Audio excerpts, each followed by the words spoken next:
அதிகாலை தேடனும் உம்மோடு வாழனும் அதிகாலை தேடனும்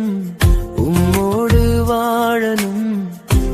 சத்தம் கேட்கனும் சித்தம் செய்யனும் சத்தம் கேட்கனும் சித்தம் செய்யனும்